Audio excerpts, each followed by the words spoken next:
कन्याकुमारी से बंगाल की खाड़ी तक जितने भी बीएड के स्टूडेंट हैं जिन्होंने 2018 से 2023 तक का एग्जाम दिया है और जिनका नोटिफिकेशन आया वो सारे लोग जो है इस एग्जाम में आने वाले फ्यूचर में बैठेंगे, उनका सिलेक्शन होगा। जो नोटिफिकेशन था सुप्रीम कोर्ट ने उसको अल्ट्रा वायरस कर दिया, क्वैश कर दिया, तो इसका असर पूरे भारत को पड़ा है। और हम जो आज अपेयर हुए थे वो छत्तीसगढ़ स्टेट के जो बीएड स्टूडेंट हैं उनकी तरफ से अपेयर हुए थे। छत्तीसगढ़ में क्या हुआ, छत्तीसगढ़ में जो नोटिफिकेशन निकाला था 2023 में, उस नोटिफिकेशन में कुछ लोगों ने वो हाईकोर्ट में चैलेंज किया था कि बीएड स्टूडेंट को काउंसलिंग में आप मत बैठाइए, काउंसलिंग में अलाउ मत करिए। तो हाईकोर्ट ने बीएड स्टूडेंट को काउंसलिंग से अलग कर दिया, हटा दिया काउंसलिंग से। और जिसके अगेंस्ट में हमारे जो स्टूडेंट थे बीएड स्टूडेंट जिनकी तरफ से मैं आज कोर्ट में अपेयर हुआ, वो लोग उसमें पार्टी नहीं थे। तो इस केस में हमने permission to file SLP supreme court में फाइल किया और ये मैटर कल हमने बहुत मुश्किल से कल इसको फाइल किया और आज वो मेंशनिंग करके लगवाया। आज मैटर लगा था आइटम नंबर 54 और कोर्ट ने सारी चीजें ऑब्जर्व करी। हमारा ये आर्गुमेंट भी, हमने ये मेंशन भी किया कि जब एक व्यक्ति चाहे आईएएस का एग्जाम हो या अदर एग्जाम हो, उसमें एक बीए स्टूडेंट भी कर सकता है, एमए स्टूडेंट भी, पीएचडी वाला भी, कोई भी अप्लाई कर सकता है। ये फंडामेंटल राइट है, राइट टू जॉब करना, right to education, right to job, वो राइट टू एम्प्लॉयमेंट।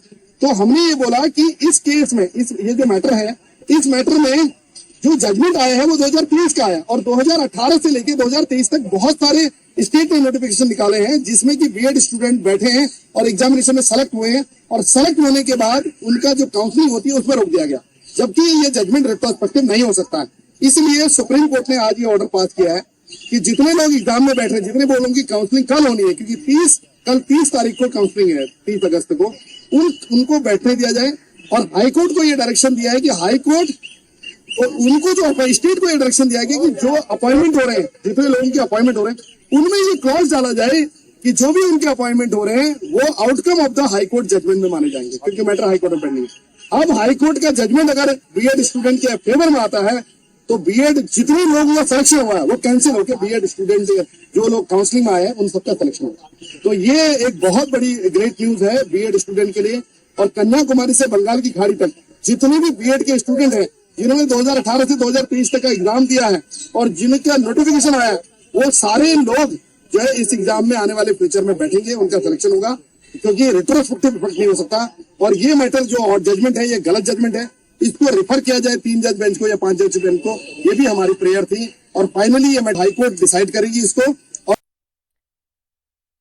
समझ गए होंगे कि मैटर क्या है। एक्चुअली छत्तीसगढ़ में जो भर्ती हो रही है, जिसमें कुछ दिन पहले बीएड को अलग करते हुए सरकार ने रिजल्ट जारी की थी और कल से काउंसलिंग होनी थी, लेकिन हाई कोर्ट ने बीएड वालों को बाहर करने का फिलहाल जो है निर्देश दिया था।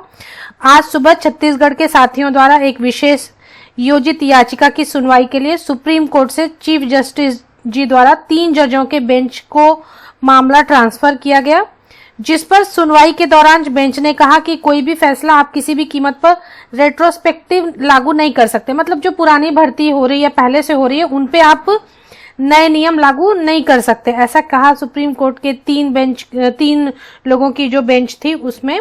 और यह कहते हुए छत्तीसगढ़ राज्य सरकार को नोटिस इशू करते हुए भर्ती में बीएड साथियों को शामिल करके काउंसलिंग कराने का भी निर्देश जारी कर दिया गया है। तो सुप्रीम कोर्ट ने बीएड अभ्यर्थियों को भी काउंसलिंग में शामिल करने का निर्देश दिया है। तो ये एक अच्छी खबर है। और साथ ही साथ अगर इस तरीके की बात एक राज्य में आएगी तो इसका, जैसा अभी कह रहे हैं कि इसका जो है पूरे सभी राज्यों पे असर दिखेगा, तो केवीएस के जो रिजल्ट्स हैं उस पर भी फिर असर दिखने लग जाएगा। Hope for the best.